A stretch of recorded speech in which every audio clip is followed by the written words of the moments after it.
হঠাৎ এই সময় আমাকে ডাকলি কেন? কি রে রাধে, কি হয়েছে তোর? রাধারানী বলছে, ওরে তুলসী এসেছিস, আয় আমার কাছে আয়, আমার কাছে এসে বস। রাধারানী তুলসী সখীকে দেখতে পেয়ে কি বলছে, আহা রাধিকা রূপসী লইয়া তুলসী কহে মধুর কথা।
শোন তুলসী আমার মনের কথা, শোন তুলসী আমার মনের কথা, শোন তুলসী আমার মনের কথা, শোন তুলসী আমার মনের কথা। এই যে আমার ভজনের কথা, শোন তুলসী আমার মনের কথা, এই যে আমার ভজনের কথা, শোন তুলসী আমার মনের কথা, এই যে আমার ভজনের কথা। কথা তুই বা জানবি আর আমি জানবো, শোন তুলসী আমার মনের কথা, কথা তুই জানবি আর আমি জানবো, শোন তুলসী আমার মনের কথা। তুই জানবি আর আমি জানবো, শোন তুলসী মনের কথা।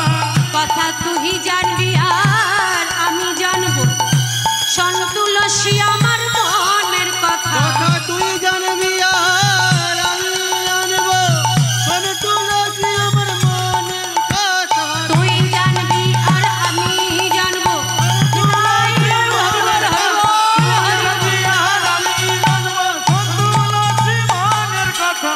শোন তুলসী আমার মনের কথা। অতই কাননে করো এখনো নাগর শেখর যথা, নাগর শেখর যথা। ও তুই কাননে ভ্রমণ করো এখনো, নগর শেখর যথা, নগর শেখর যথা। হরি বল হরি বল। তুলসী আয় আমার কাছে আয়, তুলসী আমার কাছে এসে বস। ওরে তুলসী আমার যে কিছুই ভালো লাগছে না রে।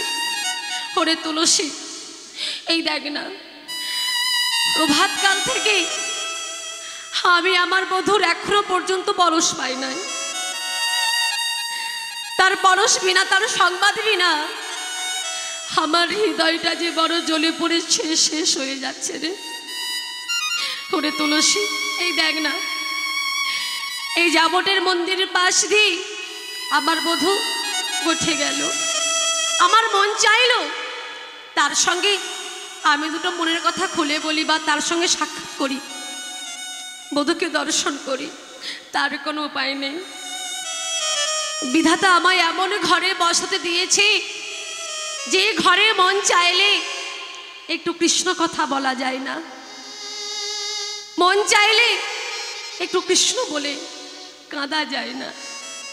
ওরে সখী রে, আমার যে হৃদয়টা বড় জ্বলে পড়ে ছাই হয়ে যাচ্ছে রে। ওরে সখী,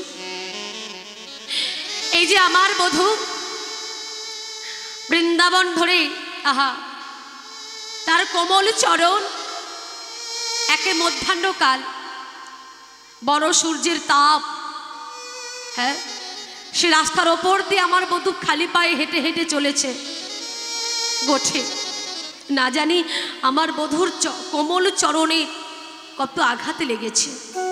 ওরে সখী রে, আমার মনে হয় কাননে গিয়ে আমার বধূ ভালো নেই, মনে হয় কাননে গিয়ে আমার বধূ সুখে নেই। তা না হলে আমার মন এত উতলা হবে কেন বল? যদি আমার বধূ ভালো থাকবে তাহলে আমার মন এত কাঁদবে কেন বল? তার জন্য নিশ্চয়, আমার বিশ্বাস, নিশ্চয় আমার বধূ কাননে গিয়ে সুখে নেই, ভালো নেই। তাই আমার মনটা বড় আকুল ব্যাকুল হচ্ছে। তাই বলি কি, ওরে তুলসী, তুই তো আমার মরম সখী, আমার প্রাণের কথা তোর কাছে আমি খুলে বলি। মাগো, বন্ধু বান্ধবী অনেক হয়, কিন্তু মনের মানুষ দু একজন হয় যাদের কাছে অকপটাই সব কথা, মনের কথা খুলে বলা যায়। তো তার মধ্যেই সখী ছিলেন যার কাছে শ্রীমতী রাধারানী তার মনের কথা সব কিছু প্রকাশ করে বলতেন। সে হলো তুলসী। তো তুলসীকে বলছে, তুলসী তুই তো আমার মরম সখী, আমার প্রাণের সখী, তোর কাছে আমি সব কথা খুলে বলি। জানা সখী, আমার বধূর সংবাদ দিবি না, আমার বধূর সংবাদটা একবার আমাকে এনে দে। তা না হলে যে আমার হৃদয় যে আগুনটা জ্বলছে দাও দাও করে, সে আগুন নিভবে না। তুলসীর এই কথা শুনে তুলসী রাধারানীকে বলছে আনন্দ চিত্তে, ওরে রাধে, আমার কি মনে হচ্ছে জানিস, এই বৃন্দাবনে এত মানুষ বাস করে, কিন্তু আমার মনে হয় আমার মতো বড় ভাগ্যবতী বোধ হয় এই বৃন্দাবনে আর কেউ নেই। বলে কেন? কেন আবার কেন জানিস না রাধে? আজ তোর মতো ভক্তের ডাক শুনে আমি তোর কাছে ছুটে এলাম, আবার তুই আমাকে কৃষ্ণের দর্শন তার সংবাদ আনার জন্য আমায় তুই আজ্ঞা দিচ্ছিস, আর আমি তোর কথা শুনবো না তা কি করে হয়? আমি কৃষ্ণ দর্শনে যাব, এ কি কম ভাগ্যের কথা রে? তবে রাধে আমি যাই? হ্যাঁ যা, যা তুলসী যা। তবে শোন তুলসী, তোকে আমি আর একটি কথা বলে দিই, শোন। দেখ, যখন তখন গেলে তো আর আমার বধূর সংবাদ পাবি না, যখন তখন গেলে আমার বধূর দেখা পাবি না, কারণ একটা সময় বুঝে যেতে হয়। যখন তখন গেলে আমার বধূর সংবাদ পাবি না, তাই সময় বুঝিয়া হরস হইয়া মিলিবি না গোরকাল। আজি সময় বুঝিয়া হরস হইয়া মিলিবি না গোরকাল। সময় বুঝিয়া হরস হইয়া মিলিবি না গোরকাল। আজি সময় বুঝিয়া হরস হইয়া মিলিবি না গোরকাল। চতুর নিকটে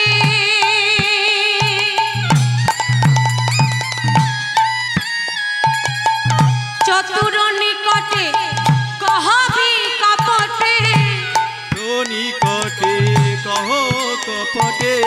চতুর নিকটে কহবি কপটে, চতুর নিকটে কহ কপটে। রাখবি আপন মান, রাখবি আপন মান। চতুর নিকটে কহবি কপটে, রাখবি আপন মান, রাখবি আপন মান। শোন, নারীর ধর্ম যেন বজায় থাকে, ধর্ম যেন বজায় থাকে। নারীর ধর্ম যেন বজায় থাকে। ধর্ম যেন বজায় থাকে। ও মায়েরা, নারীর অমূল্য সম্পদ কি জানেন না? কি বলুন তো, শুনতে পাচ্ছি না। মান না? নারী কথায় কথায় কি করে? ও বলছে ঝগড়া করে। নারী কথা কথা কি করে, মান করে না। তাই কি বলছে তুলসীকে, রাধারানী কি বলছে, এই তুলসী আমার বধূর সঙ্গে দেখা করতে যাচ্ছিস যা, কিন্তু একটা কথা মনে রাখ, নারীর ধর্ম যেন বজায় থাকে। ধর্ম যেন বজায় থাকে, ধর্ম যেন বজায় থাকে, যেন আগে কথা বলিস না রে। ধর্ম যেন বজায় থাকে, আগে কথা বলিস না রে, ধর্ম যেন বজায় থাকে, যেন আগে কথা বলিস না রে, ধর্ম যেন বজায় থাকে। আগে কথা বলিস না রে, ধর্ম যেন বজায় থাকে। কথা দিবি কিন্তু নিবি না রে, নিবি কিন্তু দিবি না রে, নারীর ধর্ম যেন বজায় থাকে। নিবি কিন্তু দিবি না রে, ধর্ম যেন বজায় থাকে।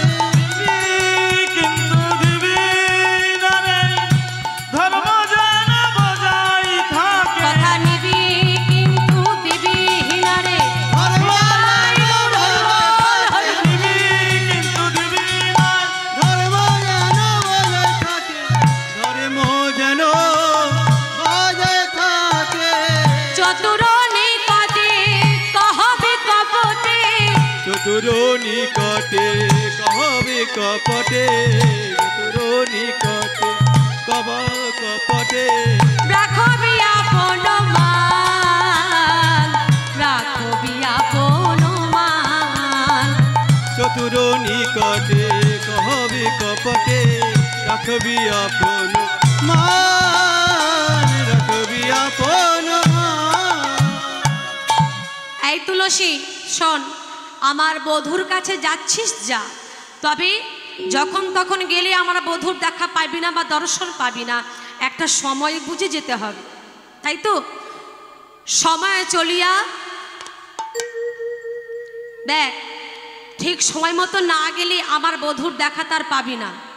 শোন তুলসী, আমি তোকে বলে দিই সঠিক সময়ের কথা। যখন তখন গেলে, এখন আমার বধূর মানে গোবিন্দের তো অনেক সখা আছে, তার মধ্যে সখা হচ্ছে ভগবানের বৃন্দাবনে 3 প্রকারের সখা আছে। কে কি? প্রিয় সখা, প্রিয় নর্ম সখা আর প্রাণ সখা। প্রিয় সখা হলো শ্রীদাম সুদাম, প্রিয় নর্ম সখা হলো দাম বসুদাম, আর প্রাণ সখা হলো সুবল এবং মধুমঙ্গল। এই যে প্রাণ সখা, যাদের কাছে অকপটে মনের কথা খুলে বলা যায়। শোন সখী, যদি আমার বধূর কাছে শ্রীদাম সুদাম দাম বসুদাম সকল সখাগণ থাকে, তাহলে তখন কিন্তু তার কাছে যাবি না। কারণ যদি সেই সময় সখারা থাকে, শ্রীদাম সুদাম দাম বসুদাম, তাদের মধ্যে যদি তুই গিয়ে তোর মনের কথা সব কিছু খুলে বলে দিস, তাহলে কি হবে? দেখবি এক সময় আমার বধূর আমার কথা শুনতে শুনতে, মানে আমার যে এ দশা হয়েছে, আমার বধূর সাক্ষাৎ বা দর্শন না পাওয়ার জন্য যে আমার এ দশা হয়েছে, যদি এই কথা আমার বধূর কাছে গিয়ে তুই আগে সব কথা খুলে বলে দিস, তাহলে এক সময় দেখা যাবে কি আমার বধূ তোর মুখ থেকে আমার কথা শুনতে শুনতে এক সময় এলিয়ে পড়েছে, দেখবি। আর তার কথা তুই শুনতে পাবি না। তাই বলি কি, তুই যাবি ঠিক আছে, কিন্তু যদি মধুমঙ্গল এবং সুবল থাকে, সেই সময় আমার বধূর কাছে গিয়ে সব কথা বধূর কাছে যাবি এবং দেখা করবি। তার আগে কিন্তু যাবি না, কথা নিবি কিন্তু দিবি না, চাতুরালি করবি। কেমন? শোন, তবে যখন তখন গেলে আমার বধূর দেখা পাওয়া যাবে না, সঠিক সময়ের মধ্যে যেতে হবে। তাই কি বলছে, সময় চলিয়া যায় নদীর স্রোতের প্রায়, সোনার ঘড়িটিতে বলে টিক টিক টিক।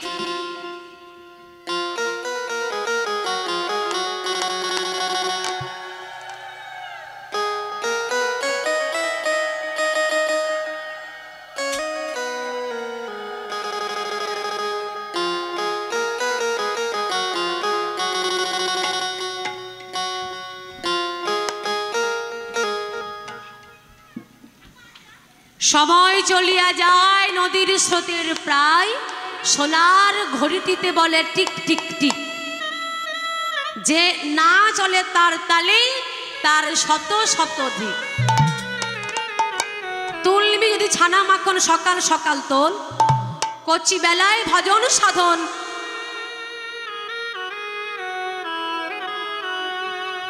কচি বেলায় ভজন সাধন, বৃদ্ধ হইলে ভজনে বাধাই গণ্ডগোল। মায়েরা জানেন, যদি সকাল সকাল ছানা না তোলেন তাহলে কি হবে? হ্যাঁ, মাখন হবে কি? হবে না। তাহলে যা কিছু করতে হবে সঠিক সময়ের মধ্যে করতে হবে। সময় চলে গেলে সে সময় আর ফিরে আসবে না, তাই তো? তাহলে এই যে অনেকে ভাবে কি আমাদের এই বয়সে এখন এই সময় হরিনাম করব, লোকে কি বলবে? লোকে কথা বাজে কথা বলে, মন্দ কথা বলে, তিলক সেবা করব, তুলসীর মালা নেব, লোকে অনেক কটু কথা বলবে, তাই না? তাহলে এখন আমাদের সময় নেই। অনেকে বলে, এই দিদি ওই জায়গায় কীর্তন হচ্ছে, শুনতে যাবি নাকি? চল না রে। বলছে না, আমার সময় নেই, আমরা তো কাজ আমার অনেক ঘরের সংসারে কাজ আছে, তুই যা, তোর সময় আছে তুই যা, আমার সময় নেই। আমার সময় হবে কখন? যখন বৃদ্ধ হব তখন আমার সময় হবে, কি তাই তো? তাহলে যেই সময়ে ভজন সাধন করবার কথা সেই সময় না করে, আর আপনি যখন বৃদ্ধ বয়স হবেন, যখন আপনার দাঁত পড়ে যাবে, গাল টসকে যাবে, হ্যাঁ, দেহের চামড়াগুলো কুচকে যাবে, চোখের দেখা কম হয়ে যাবে, চোখে ভালো দেখতে পাবেন না, সেই সময় মন চাই হরিবাসরে গিয়ে একটু বসে হরিনাম শুনবো, কিন্তু সে ক্ষমতা তো আর নাই। যাবেন কি করে হরিবাসরে? মুখে বড় বলতে ইচ্ছা হয় একটু হরিবল বলবো, কিন্তু হরিবল বলতে গিয়েও আপনার বদনে আর হরিবল বলা উচ্চারণ হবে না। কেন হবে না? দাঁত নাই তো বলবে কি করে? হরিবল উচ্চারণ করতে গিয়ে কি বেরোবে? হরিবল আর হবে না, কি হবে? হবে বল। তাহলে যা করতে হবে সঠিক সময়ের মধ্যে করতে হবে। সময় চলে গেলে সে সময় আর ফিরে আসবে না। জানেন বাবা, যিনি বিখ্যাত কবি লালন ফকির, যার গান এখনো এই পৃথিবীতে রিসার্চ চলছে, যার গান এত সুন্দর, গান এত সুন্দর, এই যিনি এই লাইনটি, এই গানটি লিখে গেছেন, সেই গানটি কি? গানের মধ্যে কি বলছে শুনুন। সঠিক সময়ের মধ্যে ভজন সাধন না করলে কি হয় দেখুন।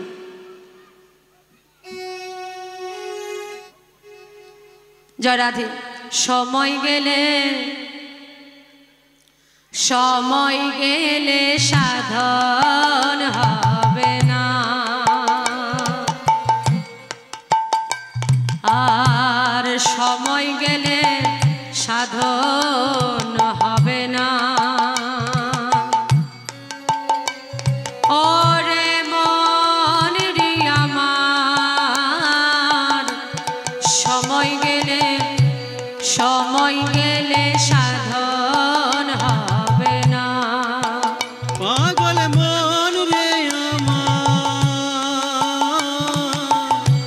সময় গেলে সাধন হবে না। দিন থাকিতে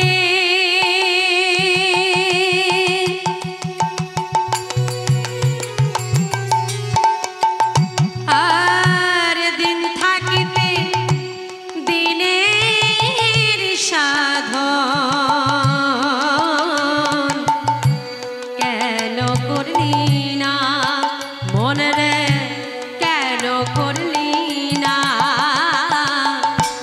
সময় গেলে সাধন হবে না। পাগল মন রে আমার,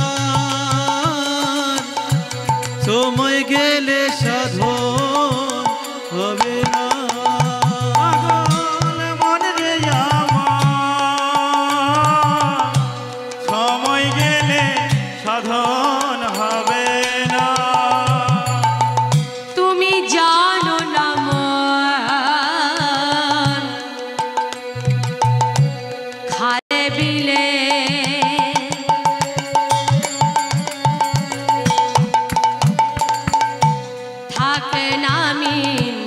জল শুকালে।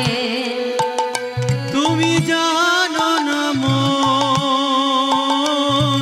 হরি বল হরি বল। খালে বিলে থাকে নামি জল সকালে। ওমা মিন কোথায় থাকে? মিন চলে থাকে তো, হ্যাঁ? আর জল কোথায় থাকে? খালে বিলে নদী নালায়, কি তাই তো? আচ্ছা, যদি জল না থাকে সেখানে কি মিন পাওয়া যাবে? পাওয়া যাবে না। তাই কি বলছে ভগবান কোথায় থাকে? ভক্তির সাগরে। ভক্তি যেখানে ভগবান সেখানে। যদি ভক্তি না থাকে ভগবান কি সেখানে থাকবে? হ্যাঁ, এই দেহের মধ্যে লোভ আছে, লালসা আছে, তেজ আছে, জেদ আছে, অহংকার আছে, কিন্তু যেখানে লোভ লালসা অহংকার থাকে সেখানে কি ভগবান থাকে? থাকবে না। তাই কি বলছে? তুমি জানো না মন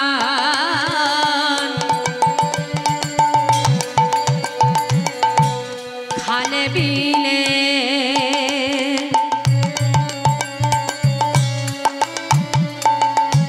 থাকে নামিন জল শুকালে। তুমি জানো না মন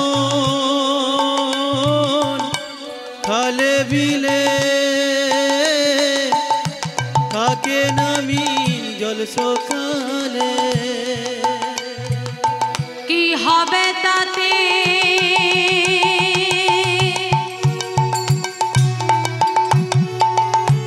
বাধার দিয়ে মোহর না সুখী না মন রে, মোহর না সুখী না। সময় গেলে সাধন হবে না। তাই গৌর হরি বল হরি বল। সময় গেলে সাধন হবে না।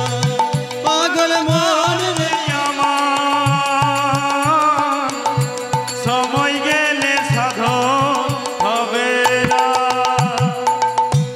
অসময়ে কৃষি করে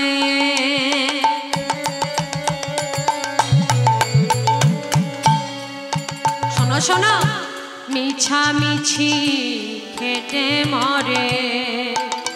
ও সময়ে কৃষি করে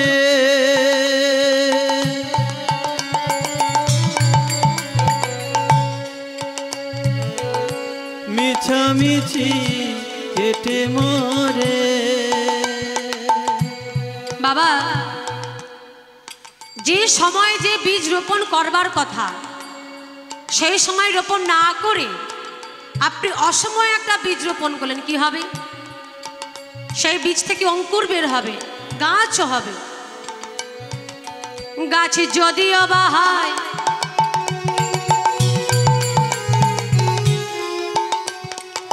গাছ যদিও বা হয় বীজের জোরে, ফল তো ধরে না, তাতে ফল তো ধরে না। ও সময় গেলে সাধন তাই গৌর হরি বল হরি বল। পাগল মন রে আমার সময় গেলে সাধন হবে না। পাগল মন রে আমার সময় গেলে সাধন হবে না। পাগল মন রে আমার সময় গেলে সাধন হবে না। তাহলে আমাদের যা কিছু করতে হবে সঠিক সময়ের মধ্যেই করতে হবে। সময় চলে গেলে সে সময় আর ফিরে আসবে না। তাই আজ তুলসীকে আমার রাধারানী বলছে, এই তুলসী, যা করবি সঠিক সময়ের মধ্যেই করবি, সময় বুঝে যাবি। সময় চলে গেলে সময় আর ফিরে আসবে না, অসময়ে গেলে তার দেখা বা সাক্ষাৎ পাবি না। তো যা তুলসী যা, আমার বধূর দর্শন আয়, নিয়ে আয়, আর বধূর সংবাদ বিনা আমার এই যে দেহের আগুনটা জ্বলছে এই আগুন আর নিভবে না। যা চট করে আমার বধূর সংবাদটা এনে আমার কাছে দে। এই বলে তুলসী কি করলো, রাধারানী চরণে প্রণাম করে যেই না পা বাড়ালো, আবার পেছন থেকে রাধারানী ডাক দিচ্ছে, এই তুলসী, এই তুলসী। এই তো রাধে হয়ে গেল। বলি সময় অসময় জ্ঞান নাই তোর, একটা ভালো কাজে যাচ্ছি আর পেছন থেকে তুই আমাকে ডাক দিয়ে বাধা দিয়ে দিলি। রাধারানী বলছে, আরে তুলসী, তোকে আমি বাধা দিইনি রে, আজ যে আমার বধূর কাছে যাচ্ছিস, শোন।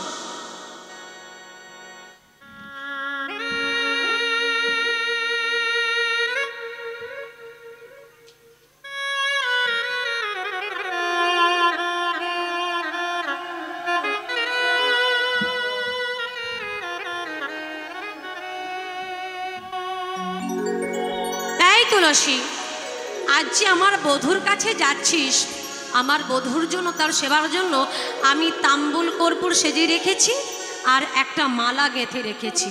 শোন, এই তাম্বুল কর্পূর আমার বধূর সেবা দিবি, আর এই যে মালাটা গেঁথেছি এই মালাটা আমার বধূর গলায় পরিয়ে দিয়ে প্রসাদী করে আমার কাছে নিয়ে আসবি। ওমা কেমন সেবা দেখুন! শ্রীমতী রাধারানী গোবিন্দের জন্য একটা মালা গেঁথেছে, কার জন্য না, গোবিন্দের জন্য। কিন্তু সেবাটা কেমন দেখুন, কি বলল যে বধূকে মালাটা পরিয়ে দিয়ে প্রসাদী করে আবার আমার কাছে নিয়ে আসবি। এটা কেমন সেবা? পরিয়ে দিয়ে আসতে বললেন না, বললেন পরিয়ে দিয়ে প্রসাদী করে আমার কাছে মালাটা আবার নিয়ে আসবি। কেন কেন বললেন এ কথা? কারণ সখীরে, সারাদিন তো আমার বধূর পরশ পাই নাই, এই মালা আমার বধূর গলায় পরিয়ে দিয়ে প্রসাদী করে আমার কাছে আনলে কি হবে, আমার বধূর পরশ এই মালার মধ্যে লেগে থাকবি, তার অঙ্গগন্ধ। তাই যখন এই মালাটা তুই আমার কাছে নিয়ে আসবি, এই মালা আমার বধূর যে পরশযুক্ত মালা, এই মালাটা আমার মালাটা নিয়েই আমি আমার হৃদয়টা শীতল করব। তাই যা, আর বিলম্ব করিস না। ও বাবা, এই মালাই হলো যত জ্বালা, তাই না? বৃন্দাবনে মালা নিয়ে কিন্তু অনেক ঘটনা রয়েছে। একদিন তুলসীকে দিয়ে পাঠিয়েছিলেন ভগবান, তুলসীকে দিয়ে পাঠিয়েছিলেন প্রেমময়ী শ্রীমতী রাধারানী ভগবান শ্রীকৃষ্ণচন্দ্রের কাছে। তুলসীকে একটা মালা দিয়ে পাঠিয়েছিলেন যেন বধূর গলায় পরিয়ে দিয়ে আসে। আর তুলসী গেছে, গিয়ে দেখছে কি ভগবান শ্রীকৃষ্ণচন্দ্র আমার সকল সখাদের নিয়ে খেলায় মত্ত। তার মধ্যে রয়েছে কি কৃষ্ণের দাদা বলরাম, কিন্তু দাদার সামনে তার মালাটা পরিয়ে দিয়ে আসা যায় না। তো তুলসী কি করেছে, ওই মালাটা নিয়ে আড়ালে দাঁড়িয়ে রয়েছে, অনেকক্ষণ ধরে দাঁড়িয়ে রয়েছে। দেখছে যখন বলাই দাদা খেলা থেকে একদম সরছেই না, তখন তুলসী গোবিন্দকে ইশারা করে বলছেন, ও গোবিন্দ, গোবিন্দ, এই যে রাধারানীর গাঁথা মালাটা, এই মালা আমি এই পলাশ পাতা ঠোঙাই করে এই বৃক্ষের কোঠরে আমি রেখে গেলাম, আর তুমি এসে সময় মতো পরে নিও, পরে নিও। এই বলে তুলসী চলে গেলেন।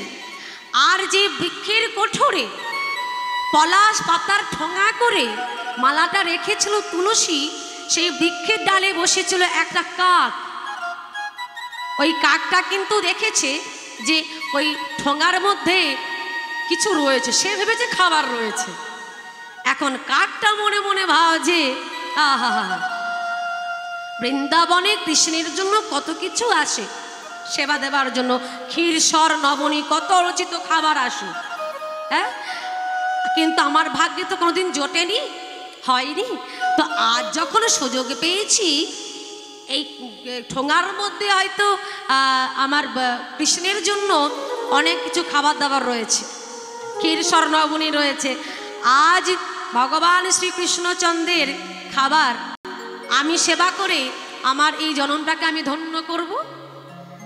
সেই কাকটা কি করেছে, খাবার মনে করে ওই ঠোঙাটাকে মুখে ঠোঁটে করে নিয়ে চলেছে কোথায়, একজনের চালের ওপর গিয়ে বসেছে। হ্যাঁ, কার কাছে গিয়ে বসলো, কার ঘরের চালের উপর গিয়ে বসলো? সে হলো চন্দ্রাবলী। চন্দ্রাবলীটাকে না, চন্দ্রাবলীটা হলো শ্রীমতী রাধারানীর খুড়তুতো বোন। শ্রীমতী রাধারানীর বাবারা তারা হলো 3 ভাই, বৃষভানু, চন্দ্রভানু আর সুভানু। হ্যাঁ, বৃষভানুর 2টি কন্যা 1টি পুত্র, অনঙ্গ মঞ্জুরি আর রাধারানী, আর 1টি পুত্রকে যে হলো সুবল। আর চন্দ্রভানুর 1টি মাত্র কন্যা যার নাম হলো চন্দ্রাবলী, আর সুভানুর 1টি মাত্র পুত্র যার নাম হলো সুবল। তো এখন ওই চন্দ্রাবলী তার মনে বড় হিংসা। কি হিংসাটা কে নিয়ে না, কৃষ্ণকে নিয়ে। সে মনে মনে ভাবতো চন্দ্রাবলী যে রাধারানীর যা আছে আমারও তাই আছে, ও রূপবতী আমি ওর রূপবতী, তাহলে কৃষ্ণ রাধার জন্য পাগল, আমার জন্য নয় কেন? এই হলো রাগ, ওই কৃষ্ণকে নিয়ে হিংসা। এই হিংসা নিয়ে চন্দ্রাবলী বড় হয়েছে। এখন ওই চন্দ্রাবলীর ঘরের চালের ওপর গিয়ে কাকটা বসেছে। কাকটা ঠোকরে ঠোকরে ওই যখন ঠোঙাটাকে মা খুললো, খুলে দেখলো কি তাতে আর খাবার নেই, ক্ষীর স্বর্ণবনী নেই, রয়েছে একটা মালা। কাকটা যে এই মালাটাকে দেখতে পেয়েছে বলে, ধুর ছাই, বড় আশা করে এলাম, ভাবলাম ভগবানের স্বরচিত খাবার আজ খেয়ে আমার জীবনটাকে ধন্য করব, তা না দেখছি একটা মালা। এই মালা নিয়ে আমি কি করব? কি করেছে, মালাটাকে ফেলে দিয়েছে। যেই না ফেলে দিয়েছে, ওই মালাটা ওই চন্দ্রাবলীর গলায় এসে পড়েছে। হ্যাঁ, গলায় পড়ে গেল চন্দ্রাবলী। চন্দ্রাবলী যমুনায় জল আনতে যাবে বলে কক্ষে গাগরি লয়ে মানে কলসি নিয়ে বেরিয়েছে, ঘর থেকে বাহির হয়েছে। সেই সময় কাকটা মালাটাকে ফেলে দিয়েছে। যেই না ফেলে দিয়েছে, মালাটা গিয়ে পড়লো চন্দ্রাবলীর কণ্ঠে। যেই না চন্দ্রাবলী মালাটা পেয়েছে দেখতে, ও বাবা, এত সুন্দর মালা! এই মালা তো যার তার নয়, এ হলো রাধারানীর গাঁথা মালা। তো যাই হোক, মালা যখন পেয়েছি, রাধারানী ও ওই সময় আসবে যমুনার ঘাটে জল আনতে সকল সখীগণকে নিয়ে, আর আমিও যাচ্ছি যমুনার ঘাটে জল আনতে। যাই, এই মালা আমি আর খুলবো না, আজকে রাধারানীকে আমি দেখাবো মালাটা। আমি মালা গাঁথতে জানি না, শুধু ওই জানে। কি করেছে, ওই মালাটা পরে ওই অবস্থায় চন্দ্রাবলী ওই যমুনার ঘাটে জল আনতে যাচ্ছে আর চলে গেছে। আর সেই সময় শ্রীমতী রাধারানী সকল সখীগণকে নিয়ে তিনিও জল আনতে আসছে। যখন মুখোমুখি দেখা, চন্দ্রাবলীর কণ্ঠে মালাটাকে দেখতে পেয়ে, তারই তো হাতের মালা, মা চিনতে পারবে না রাধারানী? যখনই দেখেছে চন্দ্রাবলীর কণ্ঠে তার মালা, তার হাতে নিজেরই গাঁথা মালা, ওই মালাটাকে দেখে সকল সখীগণকে বলছে, এই সখী দেখ, এই মালা তো আমি গেঁথেছিলাম আমার বধূর জন্য, দেখেছিস? তাহলে আমার বধূ নিশ্চয়ই এই মালাটা চন্দ্রাবলীকে দিয়েছে। ওই যে বধূর জন্য রাগ হয়ে গেল, অভিমান হয়ে গেল, মান হয়ে গেল। এটা একটা লীলাও আছে, কাক মারল মান। তো যাই হোক, এখন ওই মালাটা নিয়ে আর তাম্বুল কর্পূর নিয়ে শ্রীমতী রাধারানী তুলসীর হাতে দিয়ে বলছে, এই তুলসী যা, আর বিলম্ব করিস না, যা এই তাম্বুল কর্পূর আমার গোবিন্দের সেবা দিবি, আর সেবা দিয়ে এই যে মালাটা, এই মালাটা আমার বধূর গলায় পরিয়ে দিয়ে প্রসাদী করে আবার আমার কাছে নিয়ে আসবি, যা চলে যা, বিলম্ব করিস না। এইবার তুলসী তাম্বুল কর্পূর এবং মালাটা নিয়ে চলল কোথায়? গোবিন্দের কাছে। তার মাথায় আছে যে রাধারানী বলেছে কথা নিবি কিন্তু দিবি না, চাতুরালি করবি। হ্যাঁ, এইবার তুলসী রাধা কুণ্ডের তীর সব জায়গায়, বৃন্দাবনে সব জায়গায় খুঁজল, খুঁজে খুঁজে যখন গোবিন্দকে পাচ্ছে না, মনে মনে বড় চিন্তা করছেন, আহা গোবিন্দ, আমি বড় আশা নিয়ে এসেছিলাম, সব জায়গায় তোমাকে খুঁজলাম, তোমাকে আমি কোথাও পেলাম না, তবে কি আমি তোমার দেখা পাবো না? ওই গোবিন্দ, ওই প্রাণনাথ, তুমি আমায় দেখা দাও, দেখা দাও। যখন ভগবান শ্রীকৃষ্ণচন্দ্রকে দেখতে পাচ্ছে না তুলসী, সব জায়গায় খুঁজেও দেখতে পাচ্ছে না, অঝোর নয়নে কাঁদছে। আর কাঁদতে কাঁদতে হঠাৎ যখন রাধাকুণ্ডের তীরে গেলেন, গিয়ে দেখলেন কি ওই মধুমঙ্গলকে সঙ্গে করে নিয়ে ভগবান শ্রীকৃষ্ণচন্দ্র আমার বসে রয়েছেন। সেই সময় রাধারানীর কথা চিন্তা করছেন। আর তুলসী যখন দেখতে পেয়েছে যে রাধাকুণ্ডের তীরে ভগবান গোবিন্দ আমার বসে রয়েছেন, আর তুলসী দেখেও না দেখার ভান করে তার পাশ দিয়ে জোরে জোরে নূপুরের সব যেন নূপুরের ধ্বনিটা আমার বধূর কর্ণে যায় সেই ব্যবস্থা করলেন। জোরে জোরে নূপুরের ধ্বনি বাজিয়ে বাজিয়ে চলেছে। আর এমন সময় গোবিন্দ আমার শ্রীমতী রাধারানীর কথা চিন্তা করতে করতে হঠাৎ দেখলেন কি তুলসীকে। যেই না তুলসীকে দেখতে পেয়েছে গোবিন্দ, ব্যাস মনে মনে ভাবছে এতক্ষণ যার কথা চিন্তা করছিলাম, তুলসী এসেছে এখানে রাধাকুণ্ডের তীরে। যাই হোক, এমন একজনের সাক্ষাৎ পেয়েছি, দেখা পেয়েছি, যার কথা অকপটেই সব কিছু শোনা যাবে। এখন তুলসীকে গোবিন্দ ডাকছে, তুলসী, ও তুলসী, তুলসী এসো এসো এসো, এইদিকে এসো, ও তুলসী। তুলসী একটু না দেখার ভান করলেন। কে? চমকে উঠলেন। কে? বাবা, এখানে কে গো? কে আমায় ডাকে? ও তুলসী, ভয় পেও না, আমি গো তোমার কাছে। ও তুলসী, কেন এখানে এসেছো? তুলসীকে গোবিন্দ আমার দেখতে পেয়ে তিনটি প্রশ্ন করে ফেলেন। কি? কেন শুভাগমন? এ বনে কিবা প্রয়োজন? আর অসময়ে কেন স্মরণ? যখনই গোবিন্দ তুলসী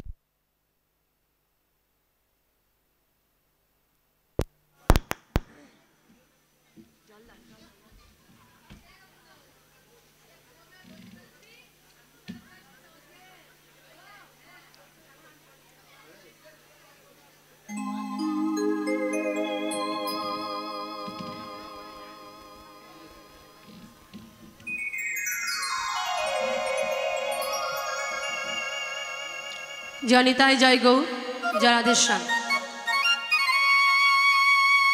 যখন তুলসীকে দেখতে পেয়ে গোবিন্দ তিনটি প্রশ্ন করে ফেললেন, তুলসী কিন্তু প্রচন্ড রেগে গেছে। রেগে গিয়ে বলছে, এই যে সামনাগর, কি বললে তুমি? কেন শুভাগমন? এই বনে কি বা প্রয়োজন? আর অসময়ে কেন স্মরণ? এই যে গোবিন্দ, বলি যদি তুমি আমাকে স্মরণ না করো, আমি কি এখানে আসতে পারি? হ্যাঁ? আর বলছো বনে কি বা প্রয়োজন? বলি প্রয়োজনটা কার, তোমার না আমার? যখনই তুলসী এই কথা বলেছে মা, গোবিন্দ মনে মনে চিন্তা করছেন, বাবা একে বেশি ঘাঁটালে হবে না, কারণ এ আমার হাঁড়ির খবর সবই জানে। তো তুলসীকে বলছে, ও তুলসী, রাগ করছো কেন? রাগ করো না, এসো এসো আমার কাছে এসো। বলি কি, ও তুলসী, সে কি এখানে আসবে?